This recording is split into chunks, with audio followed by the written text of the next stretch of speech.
മലയാള സിനിമയിൽ ഏറ്റവും കൂടുതൽ ചർച്ചയായ ചിത്രമാണ് മാർക്കോ. ഇപ്പോൾ തെലുങ്ക് സൂപ്പർ താരം അല്ലു അർജുൻ ചിത്രത്തിനെക്കുറിച്ച് പ്രതികരിക്കുകയാണ്. ചിത്രം കണ്ട് ഇഷ്ടപ്പെട്ട അല്ലു അഭിനന്ദനങ്ങൾ അറിയിക്കാൻ സംവിധായകൻ ഹനീഫ് അദേനിയെ ഫോണിൽ വിളിച്ചു.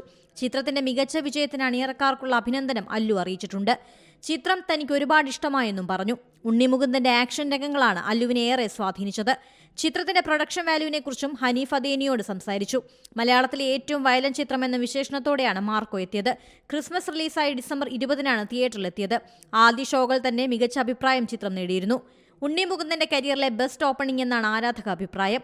ആഗോള ബോക്സ് ഓഫീസിൽ മികച്ച ഓപ്പണിംഗ് നേടിയ ചിത്രമായി മാർക്കോ മാറിക്കഴിഞ്ഞു. മറുഭാഷാ പ്രേക്ഷകരും തിയേറ്ററിൽ പോയി കണ്ട അപൂർവ മലയാള ചിത്രങ്ങളിലൊന്നാണിത്. മലയാളം റിലീസ് ദിവസം തന്നെ തിയേറ്ററിലെത്തിയ ഹിന്ദി പതിപ്പ് റെക്കോർഡ് വിജയമാണ് നേടിയത്. തെലുങ്ക്, തമിഴ് പതിപ്പുകളും എത്തിയിരുന്നു. ബോളിവുഡ് ചിത്രത്തേക്കാൾ മികച്ച പ്രകടനമാണ് മാർക്കോ നടത്തിയത്. തെലുങ്ക് പതിപ്പും മികച്ച കളക്ഷനാണ് നേടുന്നത്. പുതിയ വാർത്തകളും വിശേഷങ്ങളും ഇനി വിരൽ തുമ്പിൽ. എല്ലാ ഡിജിറ്റൽ പ്ലാറ്റ്ഫോമുകളിലും ഇപ്പോൾ സീ മലയാളം ന്യൂസ് ലഭ്യം.